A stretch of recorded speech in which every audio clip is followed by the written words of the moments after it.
Good morning class. जैसा कि हमने प्रीवियस क्लास में पढ़ा था पार्ट 5 में हमने इंट्रोगेटिव वर्ड सेंटेंसेस की बात की, इंट्रोगेटिव हेल्पिंग वर्ब और इंट्रोगेटिव WH वाले वर्ड्स किस तरह से चेंज होते हैं डायरेक्ट टू इनडायरेक्ट। आज today we shall read imperative sentences.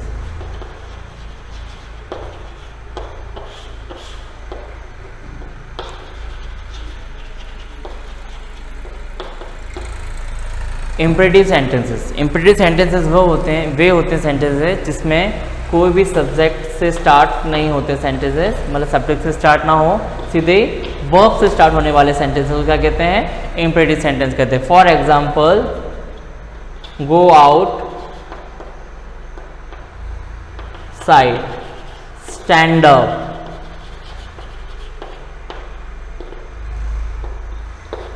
Do it.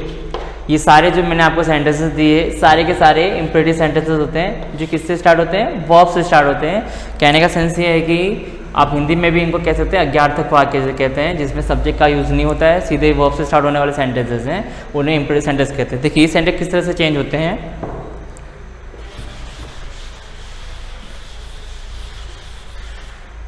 जैसा कि आपने देखा अभी connectivity word that, if, whether, WH में कोई कनेक्टिविटी नहीं होता तो एज इट इज वही वर्ड लगाते हैं। बट अब इम्परेटिव सेंटेंस में किस तरह के वर्ड चेंज होते हैं? देखिए, टू और not to,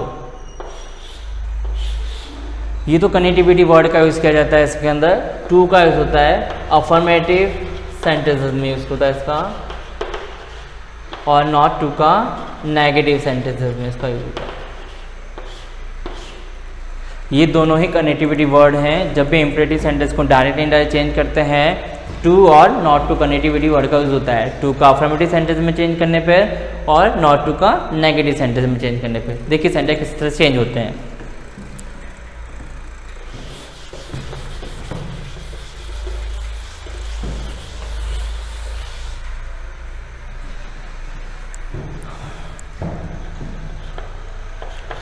the teacher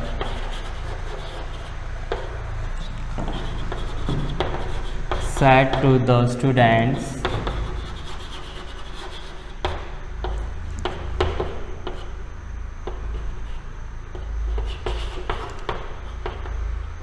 do yourself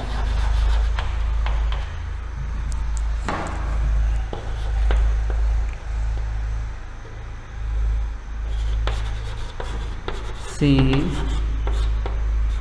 said to me, don't waste your time.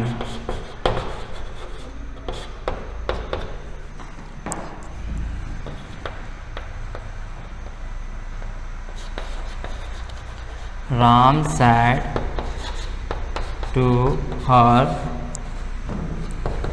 please lend me your notebook. ये देखिए मैंने आपके सामने कुछ एग्जांपल दिए हैं जो सीधे ही आपको देखा होगा। ये सेंटेंसेस लास्ट में फुल स्टॉप दे रखा है। ये सेंटेंसेस स्टार्ट हो रहे हैं वो सीधे वर्ब से स्टार्ट हो रहे हैं। वर्ब से स्टार्ट होने वाले सेंटेंस सारे इम्परेटिव सेंटेंस कहे जाते हैं। अभी सेंटेंस किस तरह चेंज होते हैं देखिए। आपको कनेक्टिविटी वर्ड्स हेल्पिंग वर्ब में देखा होगा। अब इसमें कुछ ऐसे वर्ड्स होते हैं जो इसमें यूज होते हैं, जैसे ऑर्डर्ड, लाइक रिक्वेस्टेड, फॉरबेड, इस तरह के सारे वर्ड यूज़ किए जाते हैं। देखिए किस तरह से एडवाइज, सजेस्टेड, ऐसे सारे वर्ड्स आते हैं। कनेक्टिविटी अपने हेल्पिंग को क्या यूज़ करने होते हैं। तो देखिए अब जैसे कि आपको पता है टीचर्स स्टूडेंट को क्या करते हैं? ऑर्डर्स देते हैं। तो देखो कैसे चेंज होगा sentences. The teacher said to का हो जाएगा ऑर्डर्ड स्टूडेंट्स। देखिए मैंने अभी बताया कि जब भी सेंटेंस अफर्मेटिव का होता है तो कनेक्टिविटी कौन सा यूज होता है? टू। डू का अकॉर्डिंग आपको पता है डू का डू रहेगा। योर सेल्फ किसके अकॉर्डिंग चेंज होगा? ऑब्जेक्ट के अकॉर्डिंग। ऑब्जेक्ट क्या है? स्टूडेंट, तो स्टूडेंट का होगा them selves. Now next sentence देखिए आप, सी। अब यहाँ पे नॉट, डोंट वाला, मतलब सेंटेंस कौन सा है? नेगेटिव का। नेगेटिव सेंटेंस आप दो तरीके से चेंज कर सकते हैं। देखिए मैं चेंज कर रहा हूं, she ordered me not to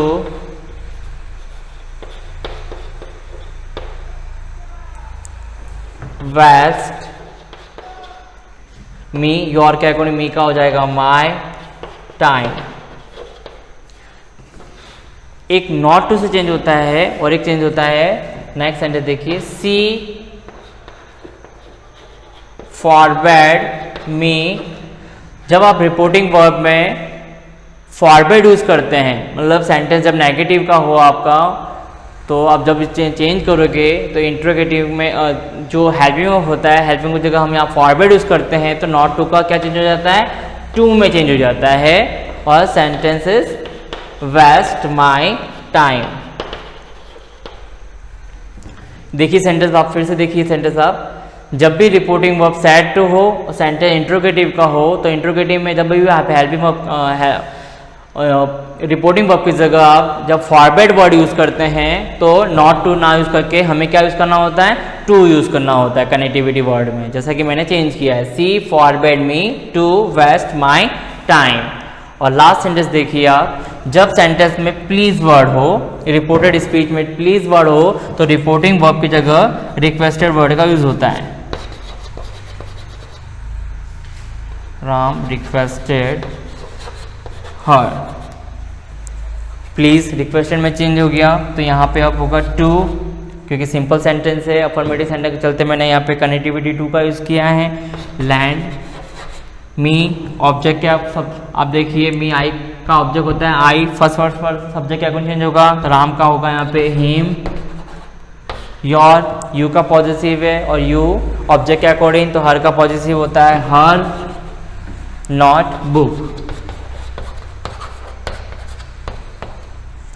देखिए इस सेंटेंस से चेंज होगा, Ram requested her to lend him her notebook. मैंने प्लीज को सेड टू जो कि रिपोर्टिंग वर्ब दे रखा है, जब भी प्लीज से स्टार्ट होने वाले सेंटेंस इंपरेटिव सेंटेंस के हों, तो हमें रिपोर्टिंग वर्ब जो होती है उसको रिक्वेस्टेड में चेंज करनी होती है। तो Ram requested her to lend him her notebook, ये थे इंपरेटिव के सेंटेंस। देखिए और आगे,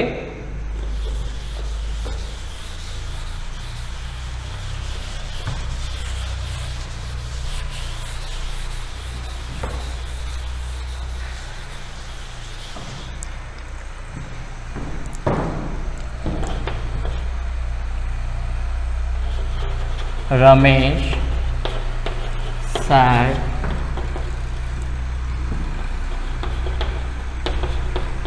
don't tease the needy.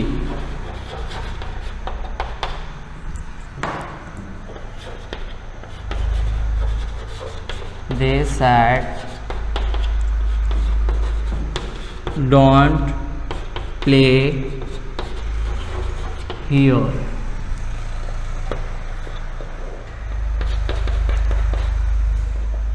My mother said please help me.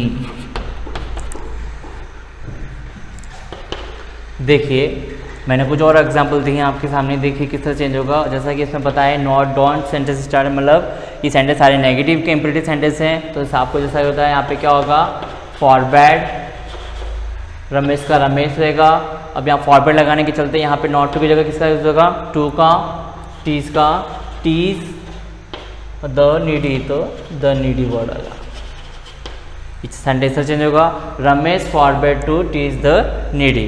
Next sentence देखिए, दे, यहाँ पे भी डोंट वर्ड आया है, तो सेट का यहाँ क्या चेंज हो जाएगा, फॉरवर्ड, फॉरवर्ड लिखने के चलते यहाँ पे क्या होगा, टू प्ले देयर, हियर का चेंज होगा देयर। नेक्स्ट सेंटेंस देखिए, माय मदर, प्लीज वर्ड आया है तो requested to help me, subject के अकॉर्डिंग, मदर का ऑब्जेक्ट हर। इस तरह से सेंटेंस चेंज होंगे, Ramesh said don't tease the needy, तो मैंने चेंज किया Ramesh forbade to tease the needy. जैसा कि आपको मैंने बताया डोंट का सेंटेंस रिपोर्टिंग वर्ब में क्या यूज होता है, फॉरबेड के अकॉर्डिंग काम करता है। They forbade to play, here का देयर चेंज किया। My mother requested to help her, me का ऑब्जेक्ट होता है, ये आई का ऑब्जेक्ट है और आपको पता है आई सब्जेक्ट के अकॉर्डिंग चेंज होता है। सब्जेक्ट क्या है हमारे यहाँ पे मदर, तो मदर का मैंने क्या किया यहाँ पे ऑब्जेक्ट हर लिखा। ठीक है, ये रहे हमारे इम्पेरेटिव सेंटेंसेस, जैसा कि आपको सबको समझ में आया होगा। Thank you.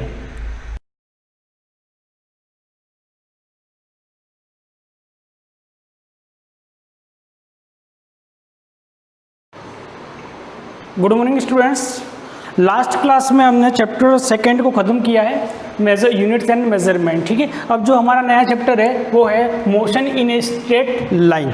अब यानी हम फिजिक्स की एक ब्रांच है जिसको हम बोलते हैं मैकेनिक्स। क्या बोलते हैं? मैकेनिक्स।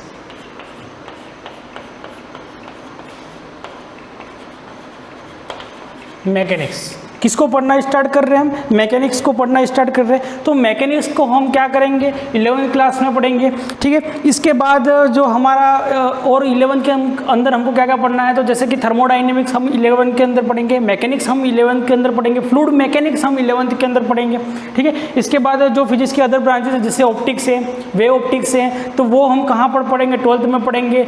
इलेक्ट्रिक जो इलेक्ट्रोस्टैटिक्स है वो भी हम 12th में पढ़ेंगे। थर्मोडाइनेमिक्स हम 11th में पढ़ेंगे। मैग्नेटिज्म में जो है वो भी हम कहाँ पर पढ़ेंगे? 12th क्लास में पढ़ेंगे।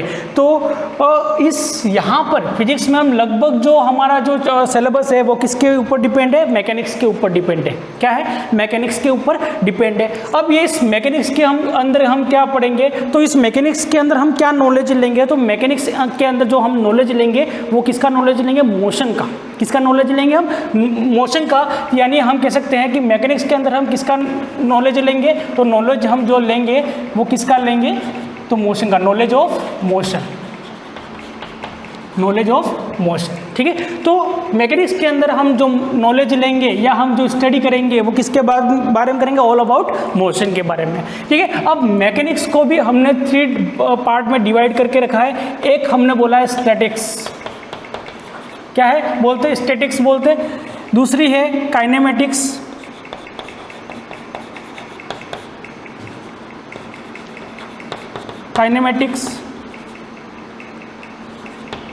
काइनेमेटिक्स और तीसरी है डायनेमिक्स।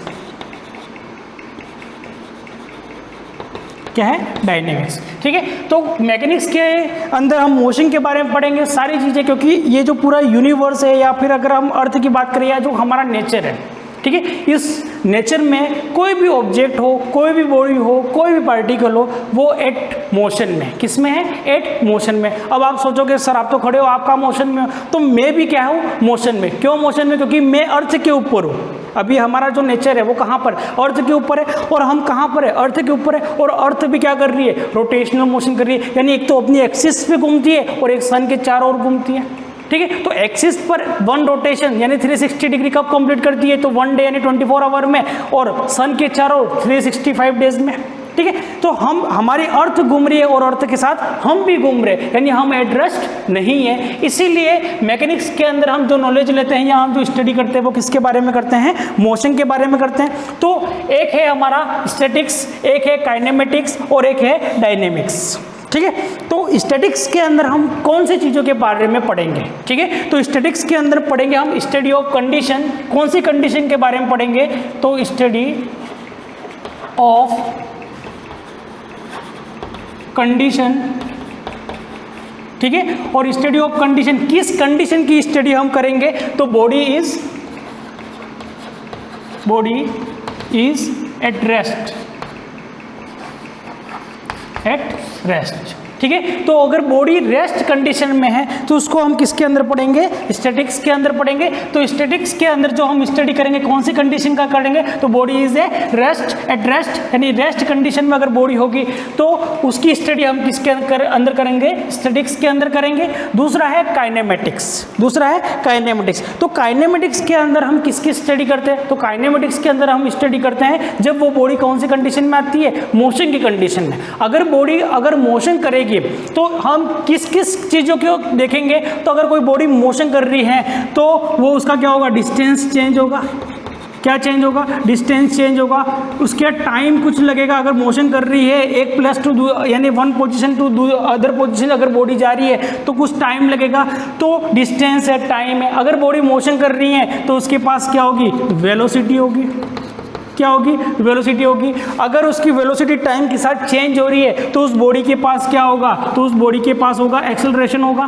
क्या होगा, एक्सेलरेशन होगा। ठीक है, तो इस काइनेमेटिक्स के अंदर हम क्या देखेंगे, तो काइनेमेटिक्स के अंदर हम देखेंगे relation between distance, time, velocity and acceleration. ठीक है, तो काइनेमेटिक्स के अंदर हम देखेंगे रिलेशन के बारे में। अब रिलेशन के बारे में क्यों देखेंगे, क्योंकि बॉडी काइनेमेटिक्स के अंदर कौन सा क्या करती है, रेस्ट कंडीशन में नहीं रहती है और वो अंडर मोशन कंडीशन में रहती है। अगर मोशन की कंडीशन में है तो उसका क्या होगा, कुछ ना कुछ डिस्टेंस होगा, टाइम लगेगा उस डिस्टेंस को ट्रैवल करने के लिए, और उस डिस्टेंस को ट्रैवल करने के लिए उसके पास कुछ वेलोसिटी होगी, एक्सेलरेशन होगा। तो हम क्या करते हैं काइनेमेटिक्स के अंदर, इनके अंदर रिलेशन देखते हैं, जैसे डिस्टेंस, टाइम, वेलोसिटी, एक्सेलरेशन। और दूसरा कोई जैसे ऑब्जेक्ट है, तो जैसे कि हमने देखा कि अगर कोई बॉडी मूव कर रही है, अगर कोई बॉडी मूव कर रही है और उसकी स्पीड कितनी है, या उसकी हम कह सकते हैं कि जो उसकी स्पीड है वो स्पीड कितनी है, तो स्पीड का फॉर्मूला हम जानते हैं। क्या होता है स्पीड का फॉर्मूला, डिस्टेंस अपॉन टाइम। क्या होता है, डिस्टेंस अपॉन टाइम। और ये किसने दिया था, तो ये न्यूटन ने दिया था। ठीक है, तो डिस्टेंस अपॉन टाइम, तो यहाँ पर तीन क्वांटिटीज है, एक तो स्पीड है, एक डिस्टेंस है और एक टाइम है। तो यहाँ पर अगर किसी बॉडी की स्पीड हमको गिवन है कि भाई अगर कोई बॉडी स्पीड कर रही है से जा रही है, यानी 10 मीटर पर सेकंड की स्पीड से जा रही है, कितना, 10 मीटर पर सेकंड की स्पीड से जा रही है, तो यहाँ पर हम कौन कौन सी क्वांटिटीज के बीच का रिलेशन देखते हैं, तो यहाँ पर हम स्पीड, डिस्टेंस और टाइम के बीच का रिलेशन देखते हैं। ठीक है, तो सेकंड कंडीशन में हमने क्या देखा कि फर्स्ट कंडीशन में स्टैटिक्स के अंदर हम स्टडी करते किसकी करते हैं, body is a rest, body at rest condition. ठीक है, कौन सी कंडीशन में, रेस्ट कंडीशन में। सेकंड काइनेमेटिक्स के अंदर बॉडी कौन सी कंडीशन में होती है, मोशन की कंडीशन में होती है। और जब बॉडी मोशन की कंडीशन में होगी तो हम क्या करेंगे, रिलेशन फाइंड आउट करेंगे और रिलेशन निकालेंगे किन किन के बीच के, तो डिस्टेंस, टाइम, वेलोसिटी, एक्सेलरेशन, इन सब के बीच के क्या करेंगे, रिलेशन फाइंड आउट करेंगे। कौन सा चैप्टर को किस टॉपिक के अंदर पढ़ना है हमको, काइनेमेटिक्स के अंदर। ठीक है, थर्ड हमारा जो टॉपिक है वो कौन सा, डायनेमिक्स। और डायनेमिक्स के अंदर हम पढ़ेंगे कॉज ऑफ मोशन। क्या पढ़ेंगे, cause of motion. Cause of motion यानी मोशन के कारण। अगर कोई बॉडी रेस्ट में थी पहले तो काइनेमेटिक्स के अंदर वो बॉडी कौन सी कंडीशन में आ गई, मोशन की कंडीशन में आ गई, तो उस मोशन की कॉज क्या है, यानी कारण क्या है, और उन कारण के बारे में हम पढ़ेंगे। और हम जानते हैं कि अगर कोई बॉडी रेस्ट कंडीशन में है, अगर ये बॉडी रेस्ट कंडीशन में है, ठीक है, अगर इसके बाद ये बॉडी अगर मोशन की कंडीशन में आती है तो इसके ऊपर जरूर कोई न कोई फोर्स लगा होगा, जरूर कोई फोर्स लगा होगा, तभी ये बॉडी कौन सी कंडीशन में आती है, मोशन की कंडीशन में आएगी। तो हमको क्या पढ़ना है, डायनेमिक्स के अंदर कॉज ऑफ मोशन पढ़ना है। और कॉज ऑफ मोशन क्या होता है, तो कॉज ऑफ मोशन क्या होता है, तो हम देख सकते हैं कॉज ऑफ मोशन है हमारा फोर्स। क्या है, फोर्स। तो कोई भी बॉडी अगर रेस्ट कंडीशन में अगर इसके ऊपर हम फोर्स लगा देंगे तो वो बॉडी कौन सी कंडीशन में आ जाएगी, मोशन की कंडीशन में। अगर कोई बॉडी मोशन की कंडीशन में उसके ऊपर हमने क्या लगा दिया, फोर्स लगा दिया, तो बॉडी कौन सी कंडीशन में आ जाएगी, रेस्ट कंडीशन में आ जाएगी। अगर कोई बॉडी एक डायरेक्शन में मोशन कर रही है, इस डायरेक्शन में, अगर इसके ऊपर हमने ऐसे फोर्स लगा दिया तो ये बॉडी की जो मोशन की जो डायरेक्शन है वो क्या हो जाएगी, चेंज हो जाएगी। तो ये जो फोर्स है वो क्या क्या काम करता है, तो रेस्ट बॉडी को मोशन में लाता है, मोशन वाली बॉडी को रेस्ट में लाता है। अगर कोई बॉडी सीधी लाइन में मोशन कर रही है तो फोर्स लगने से उसकी डायरेक्शन भी क्या हो जाती है, चेंज हो जाती है। तो हमको इन तीन चीज़ों के बारे में देखना है मैकेनिक्स के अंदर। एक तो है स्टैटिक्स, दूसरा है काइनेमेटिक्स और तीसरा है डायनेमिक्स। तो वापस एक बार रिवाइज, स्टैटिक्स के अंदर हम क्या पढ़ेंगे, बॉडी एट रेस्ट, ठीक है। दूसरा काइनेमेटिक्स, और काइनेमेटिक्स में बॉडी क्या होती है, मोशन की कंडीशन में होती है। और जब बॉडी मोशन की कंडीशन में होती है तो हमको कुछ फिजिकल क्वांटिटीज का रिलेशन फाइंड आउट करना पड़ेगा। और वो रिलेशन किस किस के बीच का है, तो डिस्टेंस, टाइम, वेलोसिटी और एक्सेलरेशन, इनके बीच का रिलेशन हम फाइंड आउट करेंगे किसके अंदर, काइनेमेटिक्स के अंदर। और डायनेमिक्स के अंदर हमको पढ़ना है कि अगर इस कंडीशन में जो बॉडी मोशन में आई थी उस मोशन का कॉज क्या है, उस मोशन का क्या है, कॉज क्या है। और मोशन का जो कॉज होता है वो क्या होता है, फोर्स होता है। यानी डायनेमिक्स के अंदर हमको जो पढ़ना है वो किसके बारे में पढ़ना है, ऑल अबाउट फोर्स के बारे में, ठीक है। यानी हम किसके बारे में पढ़ेंगे, फोर्स के बारे में। अब दो वर्ड को आपको समझना है,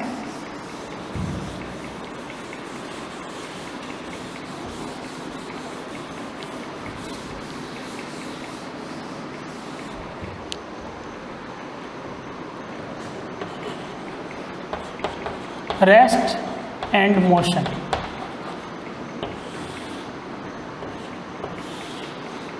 रेस्ट एंड मोशन, हम कब कहेंगे कि बॉडी रेस्ट है और हम कब कहेंगे कि बॉडी कौन सी कंडीशन में, मोशन की कंडीशन में, ठीक है। वैसे तो अगर हम देखें तो इस दुनिया में, इस यूनिवर्स में कोई भी ऑब्जेक्ट एट रेस्ट नहीं है। क्यों नहीं है, क्योंकि हम जानते हैं कि हम अर्थ के ऊपर है। जैसे मैं अभी खड़ा हूँ, ठीक है, आप मुझे देख रहे हो कि मैं कौन सी कंडीशन में, रेस्ट कंडीशन में, मेरी बॉडी मूव नहीं कर रही है, यानी मेरी बॉडी की पोजिशन चेंज नहीं हो रही है, पोजिशन चेंज नहीं हो रही है मेरी, इसका मतलब मैं कौन सी कंडीशन में, रेस्ट कंडीशन में। पर मैं आपके हिसाब से कौन सी कंडीशन में, रेस्ट कंडीशन में। पर मैं हूँ कहाँ पर, अर्थ के ऊपर हूँ, और अर्थ क्या कर रही है, रोटेशनल मोशन कर रही है, यानी अपनी एक्सिस पर भी घूम रही है और सन के चारों ओर भी घूम रही है। तो अगर अर्थ रोटेट कर रही है तो अर्थ के ऊपर जितनी भी सारी चीजें वो भी क्या कर रही है, रोटेट कर रही है। तो हम कौन सी कंडीशन में, मोशन की कंडीशन में, रेस्ट कंडीशन में तो है ही नहीं, ठीक है। फिर भी हम बहुत सारी चीज़ें ऐसी है जो हमारे प्रिंसिपल बने हुए हैं वो एक रेस्ट मान के बने हुए हैं, और उनके लिए हम पढ़ेंगे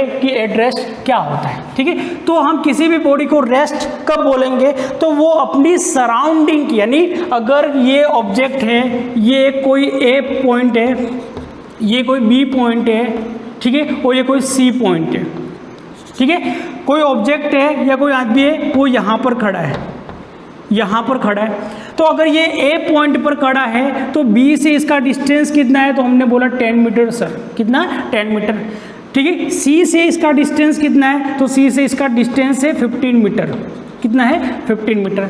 अब ये आदमी कहाँ पर खड़ा है, तो ये आदमी खड़ा है ए के ऊपर खड़ा है। हमने घड़ी को स्टार्ट किया, टाइम को देखना स्टार्ट किया, 1 घंटा बीत गया, आदमी अभी यहीं पर खड़ा है। 2 घंटे बीत गए, ये आदमी यहीं पर खड़ा है, यानी यहीं पर खड़ा मतलब क्या हो गया कि बी से अभी भी इसका डिस्टेंस कितना है, 10 मीटर है, और सी से अभी भी इसका डिस्टेंस कितना है, 15 मीटर है। 3 घंटे बाद देखा हमने तो अभी भी क्या है कि बी से इसका डिस्टेंस 10 मीटर है और सी से इसका डिस्टेंस कितना है, 15 मीटर है। तो हम कहेंगे कि ये आदमी क्या है, एट रेस्ट। क्या है, एट रेस्ट।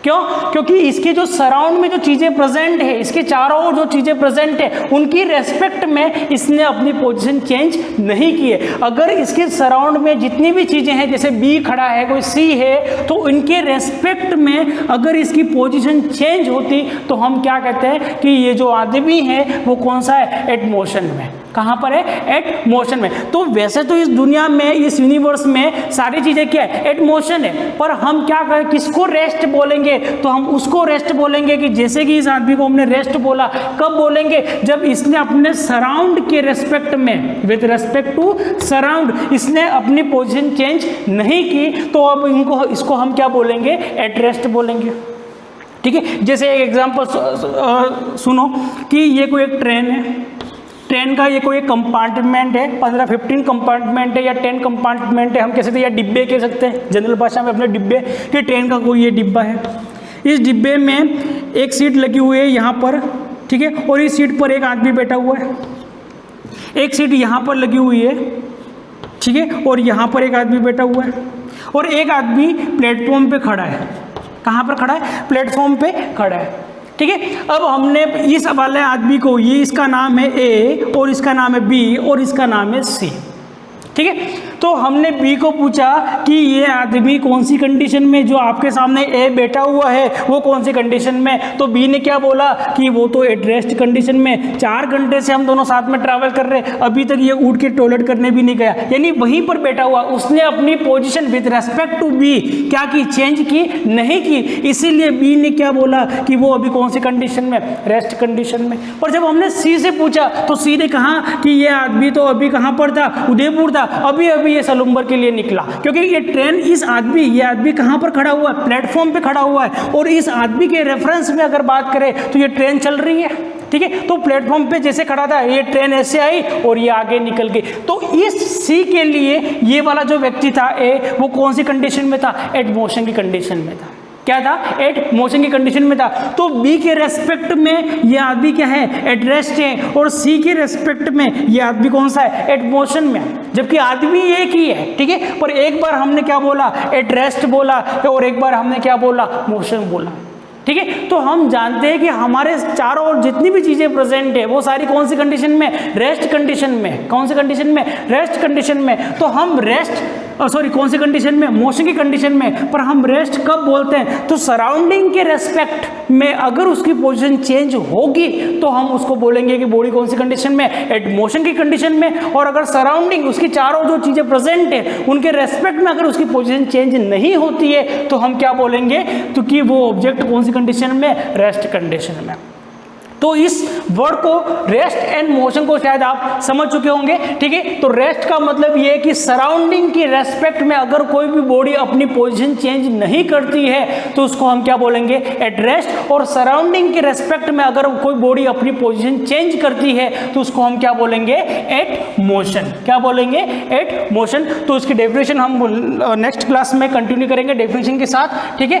तो ये जो भी था वो रेस्ट और मोशन के बारे में हमने देखा, और हमने किसके बारे में देखा, तो मैकेनिक्स में नॉलेज ऑफ मोशन, यानी इसमें हम क्या पढ़ेंगे, मोशन के बारे में पढ़ेंगे, स्टैटिक्स, काइनेमेटिक्स और डायनेमिक्स। स्टैटिक्स यानी बॉडी एट रेस्ट को, बॉडी को रेस्ट मान के स्टैटिक्स के अंदर पढ़ाई करेंगे।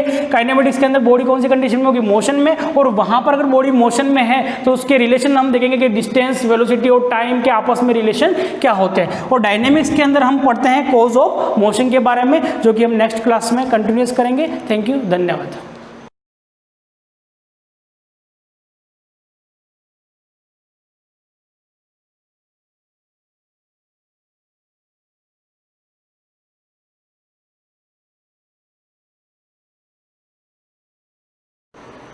Good morning everyone. जैसा हमने Golgi body cell organelle start किया था, प्रीवियस वीडियो आपने देखे भी होंगे, और उसके जो बेसिक पॉइंट्स है वो भी बताए, जैसे किसने इसको डिस्कवर किया था, ऑब्जर्व वगैरह सब कुछ हमने देख लिया था। और उसमें मेन जो इंपॉर्टेंट चीज़ें थी वो बताई थी मैंने, जैसे जोन ऑफ एक्सक्लूजन, इसके बाद लियोमॉर्फिक शेप वगैरह उसको डिस्कस कर लिया था। इसके बाद हमने नेक्स्ट वीडियो में हमने उसको देखा था कि उसके एलिमेंट्स कौन कौन से होते हैं, मतलब किससे मिलकर बना होता है, यानी स्ट्रक्चर ऑफ गोल्जी बॉडी। तो मैंने आपको बताया था कि जो इसका इलेक्ट्रॉन स्ट्रक्चर था, मतलब इलेक्ट्रॉन माइक्रोस्कोपिक स्ट्रक्चर था, या फिर इसको हम कह सकते हैं अल्ट्रा स्ट्रक्चर था, जो किसने दिया था, डाल्टन ने दिया था, जिसकी वजह से इसको क्या कहते हैं, डाल्टन्स कॉम्प्लेक्स भी कहा जाता है। इसके बाद इसके जो 3 पार्ट थे वो देखे थे हमने, जैसे सिस्टर्नी हो गया, आपका वैक्यूल्स हो गया और वेसिकल्स हो गया। इनकी साइज, इनके स्ट्रक्चर के बारे में हमने डिस्कस कर लिया था। इसके बाद इसके अंदर 2 फेज होते हैं, जिसकी वजह से इसको मतलब इसके अंदर क्या होती है, पोलैरिटी होती है, यूँ कह सकते हैं हम, क्योंकि इसके 2 पोल बने हुए रहते हैं। एक मैच्योरेशन होता है, दूसरा फॉर्मेटिव होता है, जिसको हम ट्रांस या सीस भी कह सकते हैं, या फिर कॉन्केव या कॉन्वेक्स भी कहा जाता है। वो शेप के अकॉर्डिंग है, कॉन्केव और कॉन्वेक्स। इसके बाद ये कॉन्केव और कॉन्वेक्स जो होते हैं, पोलैरिटी जो होती है उसकी वजह से ये किस तरफ होते हैं। तो हमने देखा था कि प्लाज्मा मेम्ब्रेन की तरफ होगा वो पार्ट, तो वो कौन सा होगा, वो होगा उसका कॉन्केव वाला पोर्शन, और कॉन्वेक्स वाला मतलब जो पार्ट होता है वो आपको किसकी तरफ होता है, तो आपके कॉन्वेक्स की तरफ प्रेजेंट होता है। तो वो हमने स्ट्रक्चर में देख लिया था। आज जो बाकी है, मतलब लास्ट जो गोल्जी बॉडी से रिलेटेड है, वो इसके फंक्शंस। तो यानी हम पढ़ेंगे आज functions of Golgi body, functions of Golgi body. तो मैंने आपको बताया था कि सबसे पहले हमने देखा था इसकी साइज़ के बारे में, जो आपका पहला वीडियो था, यानी प्रीवियस वीडियो में आपने देखा भी होगा, उसकी साइज़ के बारे में बताया था मैंने। तो उसकी जो साइज़ होती थी वो क्या होती, अकॉर्डिंग टू फंक्शंस वेरीज करती थी। तो हमने देखा था सिक्रेटरी और नॉन सिक्रेटरी के बारे में, मतलब ये कुछ सिक्रीट करता है। तो सबसे पहला फंक्शन यही हो जाएगा, सिक्रीट या secretion and packaging. Secrete and packaging कह सकते हैं अपन। पैकेजिंग मतलब या किसी सब्सटेंस को सिक्रीट करता है और उसकी पैकेजिंग भी करता है, जैसे वेसिकल्स और वैक्यूल के फॉर्म में उसकी पैकेजिंग भी होती है। तो जो सिक्रीट और पैकेजिंग में हेल्प करता है, तो इसका फर्स्ट फंक्शन क्या हो गया आपका, सिक्रीट करना और उसको पैक करना, मतलब पैक करके किसी ट्रांसपोर्ट करना। जैसे हम देखते हैं किसी ऑनलाइन सब्सटेंस को, मतलब किसी ऑनलाइन प्लेटफॉर्म पे आप कुछ मंगाते हो तो क्या होता है, वो किसी पैकेट में मतलब क्या होता है, पैक होके आता है। वैसे ये कुछ सब्सटेंस जो होता है वो सिक्रीट करेगा या बनाएगा, तो सिक्रीट करने के बाद वो क्या होता है, पैक होके फिर आपके सेल के अंदर रोटेट करेगा और दूसरी सेल्स के पास ट्रांसपोर्ट होगा। ये हो जाएगा आपका सिक्रीट एंड पैकेजिंग। अब ये सिक्रीट करता क्या है, सबसे पहली बात ये सिक्रीट करता है क्या, तो एग्जांपल देखिए, या तो पॉलीसेक्राइड्स ये क्या करता है, पॉलीसेक्राइड्स को सिक्रीट करता है। अब ये पॉलीसेकेराइड्स कहाँ पे सीक्रेट होता है, तो एग्जांपल दे देता हूँ, इन गोबलेट सेल्स। गोबलेट सेल्स के बारे में भी हम देखेंगे जब हम डाइजेस्टिव सिस्टम वगैरह इनके बारे में हम पढ़ेंगे, तब आगे चैप्टर में देखेंगे कि गोबलेट सेल्स होती कौन सी है। तो इन गोबलेट सेल्स मतलब जो गोबलेट सेल्स होती है, जो पॉलीसेकेराइड सीक्रेट करती है, वो सीक्रेट करने का काम कौन कर रहा है, आपका गोल्जी बॉडी कर रहा है। मतलब उन गोबलेट सेल्स के अंदर क्या प्रेजेंट है, गोल्जी बॉडी प्रेजेंट है। इसके बाद है ये सीक्रेट करता है कोलेजन। कोलेजन फाइबर के बारे में भी आपने सुना होगा। तो ये क्या सीक्रेट करता है, कोलेजन सीक्रेट करता है। और ये कोलेजन किन के अंदर सीक्रेट करता है, तो ये कनेक्टिव टिश्यूज़ के अंदर जो सेल्स होती है उनके अंदर, यानी कनेक्टिव टिश्यूज़ के अंदर जो सेल्स होती है उनके अंदर क्या करता है, ये कोलेजन को सीक्रेट करने का काम करता है। इसके बाद है आपका पॉलीपेप्टाइड। पॉलीपेप्टाइड, तो पॉलीपेप्टाइड जो सीक्रेट करने का काम करेगा वो कहाँ पे करता है, तो इन एकिनल सेल्स या एकिनल सेल्स ऑफ पेंक्रियास। अब ये नाम देख के कंफ्यूज नहीं होना है, ये सब आगे आपके आने वाला है। जब पेंक्रियास पढ़ेंगे तो एकिनल सेल्स के बारे में भी पढ़ेंगे, क्योंकि आपने आइलेट्स ऑफ लैगरेंस, एकिनल सेल्स, इनके बारे में देखा होगा जब पेंक्रियास कभी पढ़ा हो पहले 9th क्लास में या 10th क्लास के अंदर, ठीक है। और आपका जो कोलेजन होता है वो क्या होता है, कनेक्टिव टिश्यू के अंदर मतलब सीक्रेट जो होता है वो क्या होता है, कोलेजन होता है। और ये काम कौन कर रहा है, ये गोल्जी बॉडी कर रहा है। कौन कर रहा है, गोल्जी बॉडी। और पॉलीसेकेराइड्स इन गोबलेट सेल्स। इसके बाद इसका जो दूसरा फंक्शन हो जाएगा वो क्या है, help in secretion of hormone. ये हार्मोन भी सीक्रेट करता है, तो हेल्प इन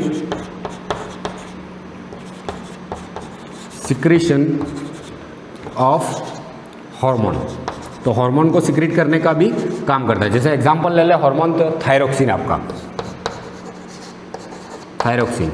अब यहाँ पे कंफ्यूज नहीं होना है कि थायरोक्सिन तो थायराइड रिलीज करता है या सीक्रेट करता है, तो फिर यहाँ पे गोल्जी बॉडी कब से सीक्रेट करने लग गया। तो आपको ध्यान रखना है कि आपकी जो थायराइड ग्लैंड है उसके अंदर भी तो सेल्स होगी, और वो सेल्स के अंदर क्या प्रेजेंट होगा, गोल्जी बॉडी प्रेजेंट होगा। तो आपकी जो थायराइड थायरोक्सिन सीक्रेट करती है, तो उसमें मेन हेल्प कौन करता है, तो आपकी गोल्जी बॉडी ही सीक्रेट करेगी वहाँ पे। तो आपको ध्यान रखना है, ऐसा नहीं हो जाए कि आप यहाँ पे कंफ्यूज हो जाओ, help in secretion of hormone लिखा और उसमें थायरोक्सिन बता दिया ना, आपको कोई पूछे कि थायरोक्सिन कौन सीक्रेट करता है, तो आप कह दो गोल्जी बॉडी। ऐसा नहीं है, आपके थायराइड ही थायरोक्सिन रिलीज करेगी। लेकिन थायराइड भी क्या है, एक ऑर्गन हो गया आपका, ठीक है, या एक ग्लैंड होगी, और उस ग्लैंड के अंदर क्या प्रेजेंट होगी, सेल्स होगी। सेल्स से ही बना होगा, सेल्स टिश्यू वगैरह अपन जब पढ़ते हैं आपने देखा भी होगा। तो आपकी जो सेल्स होती है वही क्या करती है, उसके अंदर प्रेजेंट होगा गोल्जी बॉडी, और वो गोल्जी बॉडी क्या करती है, थायरोक्सिन रिलीज करने में हेल्प करती है। मतलब वो क्या कर रही है, सीक्रेट कर रही है आपके थायरोक्सिन को। इसके बाद इसका जो थर्ड मतलब फंक्शन है वो मोस्ट इंपॉर्टेंट है, वो है वाइटेलोजेनेसिस। क्या, वाइटेलोजेनेसिस। अब ये क्या होता है, वाइटेलोजेनेसिस क्या होता है, तो जब आपने एग देखा होगा, जैसे जनरली एग खाते भी हो आप, तो उस एग को देखा होगा, तो उस एग के अंदर क्या प्रेजेंट होता है, एक येलो सब्सटेंस प्रेजेंट होता है जिसको हम क्या कहते हैं, यॉक। तो जो यॉक फॉर्मेशन की प्रोसेस होती है उसको हम क्या कहते हैं, वाइटेलोजेनेसिस, यानी फॉर्मेशन ऑफ किसी भी एग के अंदर, formation of York in egg.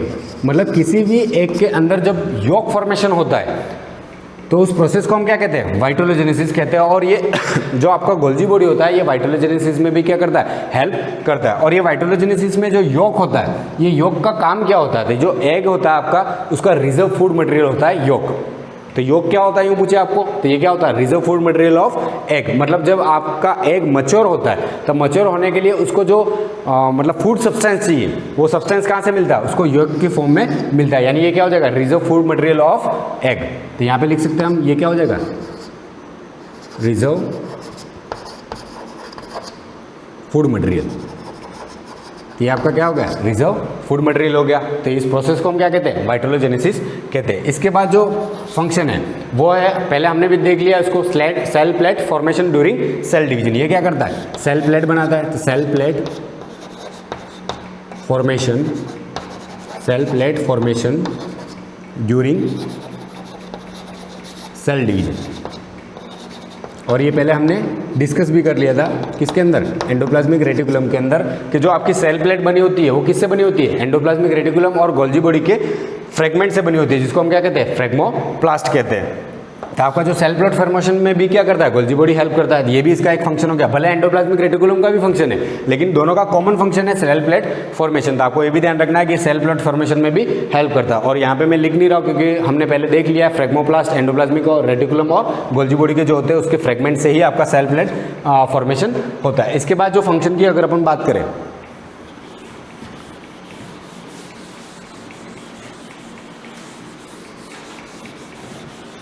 तो इसके बाद जो नेक्स्ट फंक्शन है वो है आपका फ्रेगमोप्लास्ट का ही, यानी फ्रेगमोप्लास्ट जो होता है वो क्या हेल्प करता है, तो मिडिल लेमेला फॉर्मेशन में हेल्प करता है। तो आपका नेक्स्ट फंक्शन हो जाएगा, आपके 4 पढ़ लिए थे हमने, 5 हो जाएगा आपका फ्रेगमोप्लास्ट।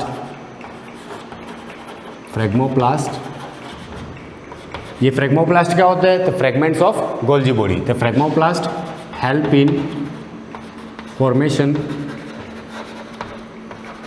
Formation of middle lamella. Middle lamella जो होता है वो आपका क्या होता है, पैक्टिंग मटेरियल से बना हुआ रहता है। और मिडल लेमेला के फॉर्मेशन में कौन हेल्प करता है, आपके जो गोल्जी बॉडी के फ्रेगमोप्लास्ट होंगे वो क्या करेंगे, मिडल लेमेला फॉर्मेशन में हेल्प करेंगे। तो आपको ये भी ध्यान रखना है कि जो आपका फ्रेगमोप्लास्ट होता है वो क्या करता है, हेल्प करता है आपके मिडल लेमेला फॉर्मेशन में। इसके बाद जब हम देख रहे हैं कि आपका ये सिक्रीशन में हेल्प करता है, तो सिक्रीशन में हेल्प करता है, तो ये सिक्रीट कैसे करता है, तो ये सिक्रीट जो करता है आपके मतलब आपकी जो गोल्जी बॉडी होगी वो पिनोसाइटोसिस की प्रोसेस से क्या करती है, किसी सब्सटेंस को सिक्रीट करने का काम करती है। तो आपको ध्यान रखना है क्या करेगी, किसी सब्सटेंस को सिक्रीट कैसे करेगी, तब पिनोसाइटोसिस की प्रोसेस होगी, उससे क्या करती है, किसी सब्सटेंस को सिक्रीट करने का काम करती है। इसके बाद ये क्या करती है, ग्लाइकोसाइलेशन। क्या करती है, ग्लाइकोसाइलेशन। अब ये क्या होता है, ये नई टर्मिनोलॉजी है आपके लिए, और आपको ध्यान रखना है ग्लाइकोसाइलेशन होता क्या है। ग्लाइकोजेनेसिस इनके बारे में आपने सुना होगा, लेकिन ये टर्म नहीं हो जाती है ग्लाइकोसाइलेशन। मतलब जब आपका कार्बोहाइड्रेट प्रोटीन और लिपिड से अटैच होता है, न कोई कंपोनेंट फॉर्म करता है, कोई सब्सटेंस बनाता है, उसको हम क्या कहते हैं, ग्लाइकोसाइलेशन। यानी carbohydrate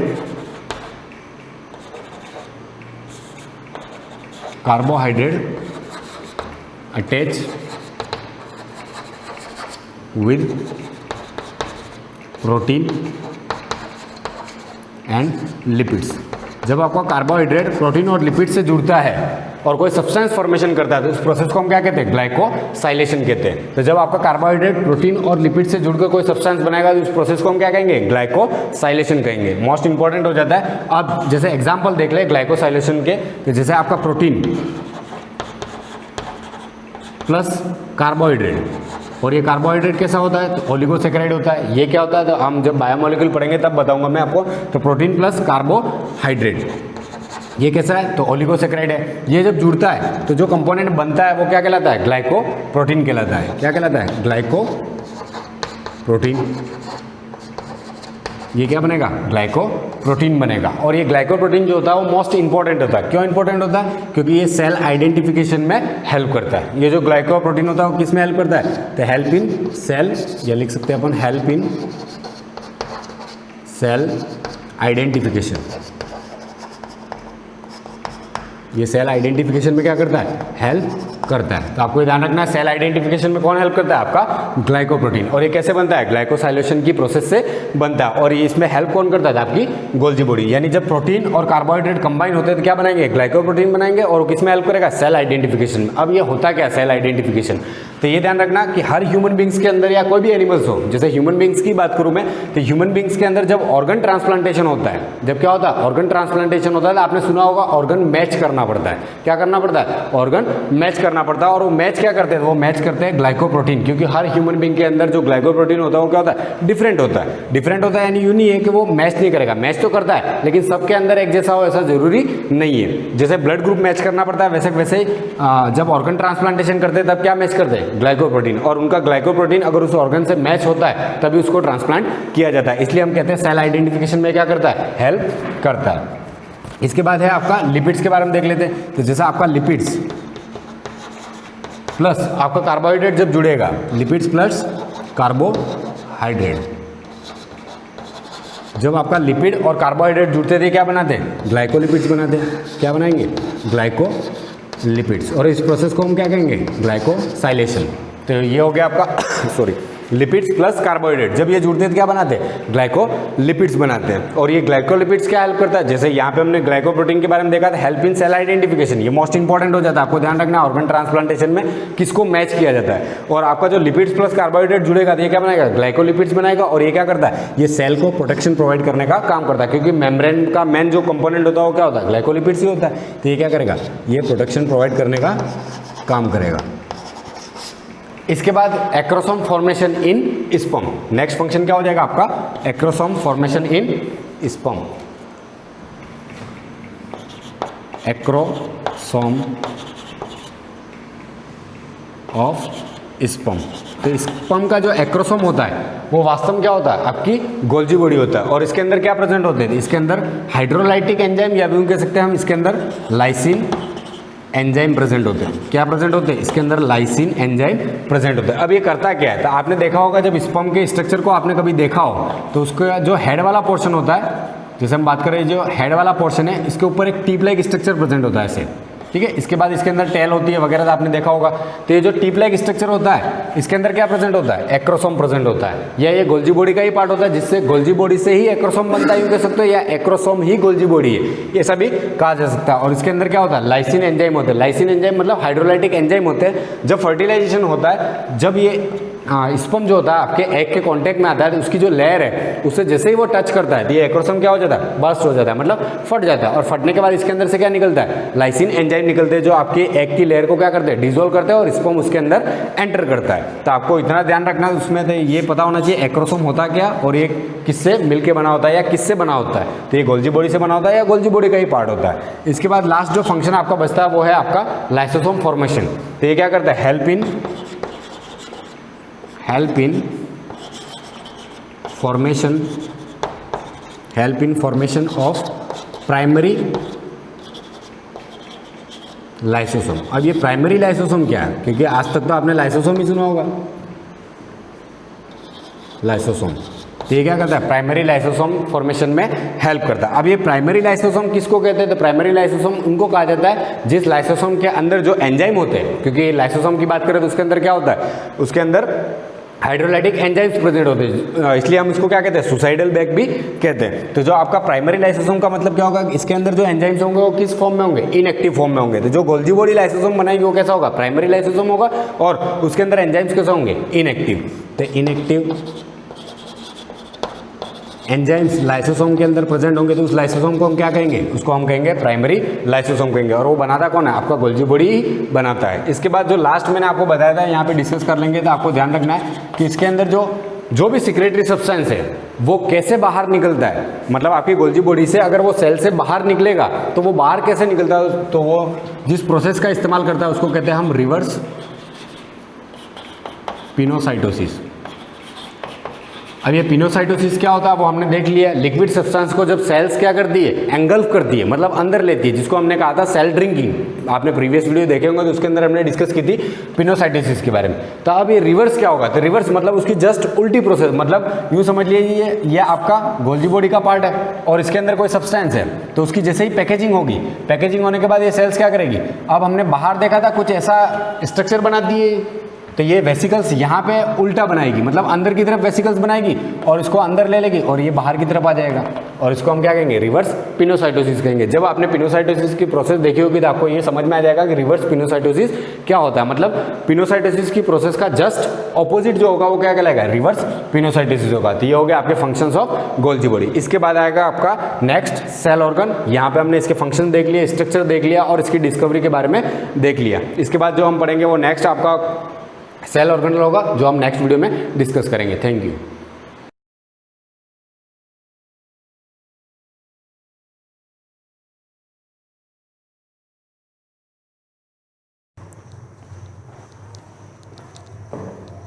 good morning students, welcome to the class. Exercise के क्वेश्चंस चल रहे हैं हमारे। क्वेश्चन नंबर 18 हम लोग ट्राई कर रहे हैं आज। LHS equal to RHS proof करना है। फर्स्टली हम लेकर के चलेंगे LHS को, तो पूरा LHS मैंने यहाँ पर पहले से लिख दिया, cos 4x plus cos 3x plus cos 2x upon ये चीज़। अब यहाँ पर देखो cos A plus cos B, ये वाली सिचुएशन आ रही है जिसके फार्मूलाज भी हमने पढ़े हैं। बट यहाँ पर देखो 3 एंगल्स है, 4x है, 3x है, 2x है। यहाँ पर जो आपका एंगल आ रहा है दैट इज़ साइन 4x है, 3x है और 2x है। तो 3 टाइप के एंगल्स यहाँ यूज़ कर रहे हैं। तो कोई भी 2 चीज़ें आपको लेनी है, कोई भी 2 कॉस लेने हैं, उसको वहाँ पर फार्मूला अप्लाई करना है cos A plus cos B का। तो मान लेते हैं अगर हम ये दोनों पैर लेते हैं और यहाँ पर cos A plus cos B का फार्मूला लगाते हैं, तो cos A plus cos B का फार्मूला होता है 2 cos A plus B by 2 into cos A minus B by 2। तो यहाँ पर क्या है, इनके जो भी सम होंगे वो भी डिवाइड बाई 2 होगा और सब्ट्रैक्शन भी डिवाइड बाई 2 होगा। तो जो सम होगा, तो जैसे 4x प्लस 3x, इसका सम क्या बनेगा 7x अपॉन 2 करेंगे, तो यहाँ पर जो आएगा वो आंसर जो आएगा आपके पास फ्रैक्शन में आएगा, तो उसको सॉल्व करना थोड़ा सा डिफ़िकल्ट रहेगा। तो इसीलिए जस्ट मेक श्योर कि जो भी एंगल्स आप ले रहे हैं उसका सम जो हो और डिफरेंस जो हो वो इवन नंबर हो, ताकि वो 2 से पूरा डिवाइड हो सके। तो ठीक है, एक बार के लिए 3x डिस्टर्ब कर रहा है, 3x को हटा दो, 3x हटाते हैं तो यहाँ पर क्या है, अब जैसे 3 और 2 लेते हैं तो 5x आ रहा है, तो अगेन ये ऑड नंबर आ रहा है जो कि 2 से डिवाइड नहीं होगा। तो ऐसा नंबर चाहिए जिसका, ऐसे दो नंबर्स चाहिए जिनका सम और डिफरेंस दोनों ही 2 से पूरे डिवाइड हो। तो अब 4 और 2 अगर लेते हैं, 4 + 2 = 6 एंड 4 - 2 = 2, तो इसीलिए यहाँ पर पैरिंग हम करेंगे cos 4x और cos 2x की। तो cos 4x plus cos 2x इनको साथ में लिख दिया, प्लस cos 3x को अलग कर दिया। एज इट इज यहाँ पर कौन से एंगल्स हमको लेने चाहिए कि उसका सम और डिफरेंस दोनों ही इवन आए। तो 4x प्लस 3x 7x होगा, 3 + 2 5 होगा, तो 4 + 2 = 6, तो इन दोनों को साथ में लिख लेते हैं। sin 4x plus sin 2x plus sin 3x। अब इसके बाद जो हम लगाएंगे वो है स्टार्टिंग का जो पेयर हमने चूज़ किया है उसके लिए फॉर्मूला लगेगा cos a plus cos b, और नीचे जो पेयर बन रहा है उसके लिए हम लेंगे sin a plus sin b का फॉर्मूला। तो एज वी नो दैट कि cos a plus cos b होता है आपका, that is equal to 2 cos a plus b by 2 into cos a minus b by 2। ठीक है, बचा क्या sin a plus sin b, तो sin a plus sin b that is equal to 2 sin a plus b by 2 into cos a minus b by 2। तो यहाँ पर a की जगह a का वैल्यू रखेंगे, b की जगह पर b का वैल्यू रखेंगे। तो अब देखिए यहाँ पर a के प्लेस पर क्या है 4x है, b के प्लेस पर है 2x। तो यहाँ पर जब वैल्यूज पुट करेंगे तो हमारे पास क्या आएगा, तो इसके प्लेस पे हम क्या लिखेंगे cos a plus b by 2, यानी कि cos 4x plus 2x upon 2 cos a plus b by 2 into cos a minus b by 2, यानी कि 4x माइनस 2x अपॉन 2, और इंटू में क्या चल रहा है cos 3x, प्लस में आ रहा है cos 3x। क्लियर है। इसी तरीके से नीचे बन जाएगा sin a plus sin b का फॉर्मूला, तो 2 sin a plus b by 2, यानी कि 4x plus 2x upon 2 into cos 4x minus 2x upon 2 plus sin 3x। आपको आंसर क्या लाना है cot 3x। अब ये चीज़ यहाँ से भी अपने को पता चल जानी चाहिए थी। LHS को सॉल्व करने पर आंसर आ रहा है cot 3x, एंगल आ रहा है 3x। तो हम देखते हैं कि इसमें 3x वाली कौन सी चीज़ है, एक तो cos 3x है और एक sin 3x है। इसका मतलब जो 3x वाली टर्म है उसको तो हमको हाथ भी नहीं लगाना है, कुछ भी नहीं करना है, एज इट इज़ उनको रखना है। उसके अलावा जो भी टर्म्स बचती है उनको आपको सॉल्व करना है। तो वही चीज़ हमने आप यहाँ पर की है, cos 3x को साइड में रखा, sin 3x को साइड में रखा, फिर सॉल्व किया, उसके अलावा जो चीज़ें बची थी उनको पहले सॉल्व किया। तो यहीं पर ये कर रहे हैं हम। तो क्या बनेगा, अब देखो, अब ये एडिशन में तो 2 से 2 काट मत देना, ठीक है। तो 2 तो रहेगा ही, 2 cos, अब ये क्या बनेगा 6x अपॉन 2, यानी कि ये क्या बन गया 3x cos 4x minus 2x, that is 2x upon 2 is x plus cos 3x upon 2 sin, again ये वैल्यू क्या बनेगा 6x अपॉन 2, जो कि होता है 3x cos 4x minus 2x upon 2 is x plus sin 3x। अब question में हमारे पास आ रहा है cot 3x। अगर cot 3x को और सिंप्लीफाई किया जाता तो we know the formula of cot x in term of sin and cos। cot x is equal to होता है cos अपॉन sin। तो cos की टर्म्स भी आ रही है, sin की टर्म भी आ रही है, तो बेसिकली हमको cos 3x चाहिएगा और sin 3x चाहिएगा। तो हमारे क्वेश्चन में आ रहा है, तो पूरे को जब ऑब्जर्व करते हैं तो हमको पता चलता है कि cos 3x यहाँ पर भी आ रहा है और यहाँ पर भी आ रहा है, sin 3x इस टर्म में भी आ रहा है, इस टर्म में भी आ रहा है। तो हम क्या करेंगे, cos 3x और sin 3x कॉमन निकालेंगे। अंश और हर दोनों में ही cos 3x और sin 3x कॉमन निकालेंगे, न्यूमरेटर और डिनोमिनेटर दोनों में ही।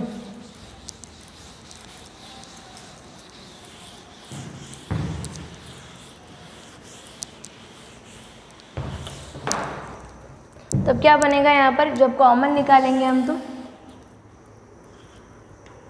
cos 3x कॉमन निकाले तो अंदर क्या बचेगा, 2 cos x प्लस 1 अपॉन, यहाँ पे क्या आ जाएगा, sin 3x कॉमन निकाल दिया, sin 3x कॉमन निकालेंगे तो क्या आएगा, 2 cos x प्लस 1। तो ये मल्टीप्लाई में है, इधर ये चीज़ भी मल्टीप्लाई में है, ये दोनों सेम है, तो ये पूरे के पूरी टर्म से ये पूरा टर्म कट जाएगा। क्या आएगा, cos 3x अपन sin 3x क्या होता है, cot 3x which is equal to RHS, hence prove.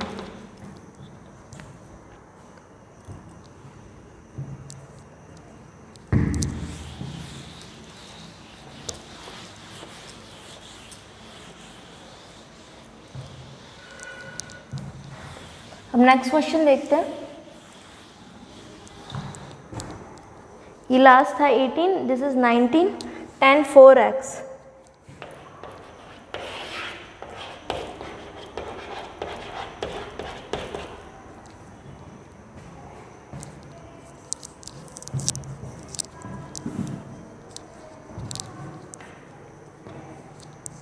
tan 4x is equal to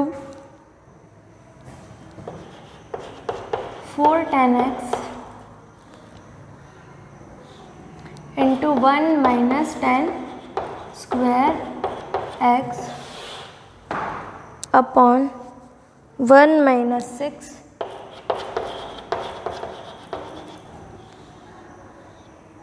tan square x plus tan 4x।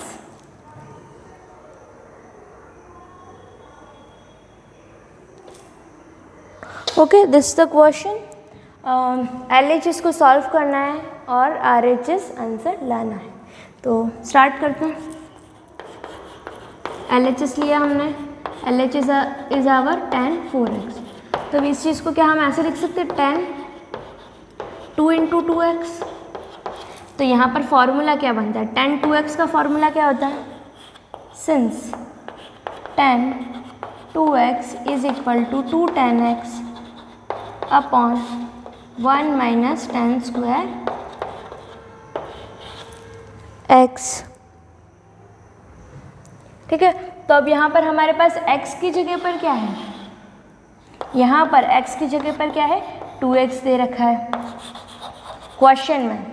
तो अब यहाँ पर ये अप्लाई करेंगे तो क्या होगा, ये 2 tan x यानी कि 2 tan x upon 1 minus tan square x। यहाँ तक क्लियर। अब इसके बाद अगेन जब इसको देखते हैं तो ये अगेन tan 2x का फॉर्मूला बन रहा है। तो जहाँ जहाँ tan 2x है वहाँ पर फॉर्मूलाज अप्लाई कर देंगे। तो क्या आएगा यहाँ पर, इसकी ये स्टेप यहाँ लिख रही हूँ मैं, 2 tan x अपॉन ये, तो 2 into 2 tan x upon 1 minus tan square x upon 1 minus 2 tan x upon 1 minus tan square x का होल स्क्वायर। अब यहाँ पर जब हमने इसको देखा tan 2x मतलब x की जगह पर x ही है, तो डायरेक्टली आपका फॉर्मूला लगेगा, जहाँ जहाँ पर भी tan 2x है वहाँ पर हम tan 2x की वैल्यू पुट करेंगे, 2 tan x upon 1 minus tan square x। उस तरीके से यहाँ पर 2 tan x upon 1 minus tan square x। अब यहाँ पर tan का स्क्वायर है तो इस पूरे का स्क्वायर होगा ही। अब इसके आगे क्या बनेगा, 2 into 2 4 tan x upon 1 minus tan square x upon में चल रहा है 1 माइनस, अब देखो ये जो ब्रैकेट ओपन होगा तो ऊपर वाले का भी स्क्वायर होगा, नीचे वाले का भी, तो ये होगा 2 tan x का स्क्वायर, यानी कि 2 का स्क्वायर इज़ 4 और tan x का tan स्क्वायर x, तो होगा 4 tan स्क्वायर x अपॉन में 1 माइनस tan स्क्वायर x का whole square.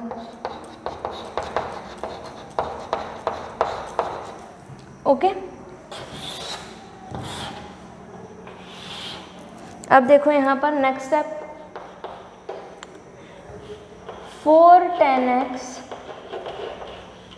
Upon 1 minus tan square x upon, अब ये चीज़ जो है 1 के अपॉन में कुछ नहीं और ये एक फ्रैक्शन है, फ्रैक्शंस को सब्ट्रैक्ट करने का तरीका क्या, एलसीएम लेना रहेगा, इसके अपॉन में कुछ नहीं, यानी 1 और इस नंबर का एलसीएम क्या होगा, ये वाला नंबर, यानी कि 1 माइनस tan स्क्वायर x का whole square, tan square x का होल स्क्वायर। तो उसके according this number divide by 1 same आएगा और यही नंबर मल्टीप्लाई होने ऊपर जाएगा तो सेम नंबर आ जाएगा, 1 माइनस tan स्क्वायर x का whole square minus 4 tan square x। तो अब क्या करेंगे, अपॉन के नीचे एक और टर्म है, तो ये चीज़ मैंने बताई है आपको कि ये फॉर्मेशन अगर दिखता है तो क्या होगा, 2/3 इंटू ये उल्टा होकर के मल्टीप्लाई में आ जाता है 5/4, या फिर जो एक्स्ट्रा में है वो ट्रांसफ़र हो जाते हैं, 5 ऊपर चला जाता है, 3 नीचे आ जाता है। तो यहाँ पर आप चाहो वो करो, यहाँ पर मैं उल्टा करके कर रही हूँ, तो ये चीज़ ऐसी की ऐसी रखी, 4 tan x upon 1 minus tan square x, और ये जो अपॉन में है ये बड़ी सी टर्म उसको हम उल्टा करके मल्टीप्लाई में ले लेंगे, तो multiply with 1 minus tan square x का whole square upon 1 minus tan square x का whole square minus 4 tan square x। Okay, solve करते हैं। अब यहाँ पर देखो 1 माइनस tan स्क्वायर x की होल पावर कुछ नहीं है, यानी 1, यहाँ पर पावर 2 है, तो हम जानते हैं कि x स्क्वायर अपॉन x लिखा है तो एक x इसकी एक पावर हट जाती है, कहने का मतलब x स्क्वायर अपॉन x, इसका मतलब क्या, x into x upon x, इस x से ये हट गया। तो अब यहाँ पर 1 माइनस tan स्क्वायर की पावर 1 है और यहाँ पावर 2 है, तो इससे इसकी एक पावर कम हो जाएगी, यानी कि 1 माइनस tan स्क्वायर x आ जाएगा, तो 4 tan x into 1 minus tan square x। अब बस नीचे वाली टर्म को सॉल्व करना, अब ये ओपन हो जाएगा, a माइनस बी के होल स्क्वायर से ओपन करो तो a का स्क्वायर यानी a का स्क्वायर 1 प्लस b का स्क्वायर यानी tan स्क्वायर x का स्क्वायर, यानी कि ये हो जाएगा tan की पावर 4x, बचा क्या -2ab, तो -2ab, a तो हो गया 1, लिखने का कोई फ़ायदा नहीं, और b हो गया 2 tan square x minus 4 tan square x, जैसा लिखा था वैसा का वैसा ही मैंने लिख दिया। जो सिमिलर टर्म्स दिख रही है उसको हम आपस में सॉल्व कर देते हैं। अब देखो ये ऊपर वाली चीज़ तो वैसी ही रहेगी, 4 tan x 1 minus tan square x upon 1 plus tan की पावर 4x। अब यहाँ पर क्या है, -2 tan square x minus 4 tan square x, तो -2 माइनस 4 क्या होता है, as we know that -2x minus 4x is equal to -6x, वैसे ही -2x माइनस 4x तो क्या हो जाएगा -6x, यानी कि 6 tan स्क्वायर x। अब इसको और जो प्रूफ करना था उसको चेक करते हैं, 4 tan x into 1 minus tan square x, 1 plus 10 की पावर 4x और माइनस का 6 tan स्क्वायर x, हमारे पास यही आ रहा है, बस डिफरेंट ये है कि इसमें माइनस का 6 tan स्क्वायर x पहले लिख रखा है। आप चाहो तो इसको पहले लिख सकते, पहले नहीं भी लिखना है तो जस्ट चेक द साइंस, अगर साइन उसके सिमिलर है, मैच कर गए दोनों के, मतलब सही है। तो अब देखो प्लस का 1 आ रहा है, प्लस का 1, माइनस का 6 tan स्क्वायर x आ रहा है, प्लस का 10 की पावर 4x, मतलब ये करेक्ट है। आप डायरेक्टली इसको इक्वल टू RHS लिख सकते हो, ठीक है। अब ये हो गया आपके क्वेश्चन नंबर 19, 20, 21 और 22। मैं क्वेश्चंस आपको चाहे तो लिखवा देती हूँ, ये आपको करने रहेंगे।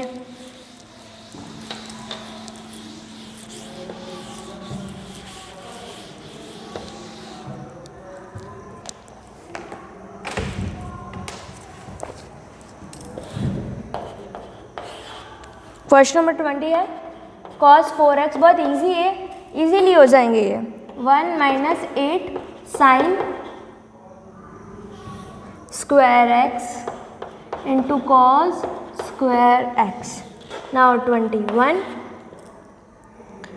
cos 6x is equal to 32 cos की पावर 6x minus 48 cos की power 4x plus 18 cos square x minus 1. 22 1 plus cot theta minus sec theta plus pi by 2 into, तो यहाँ मल्टीप्लाई में एक और चीज़ है,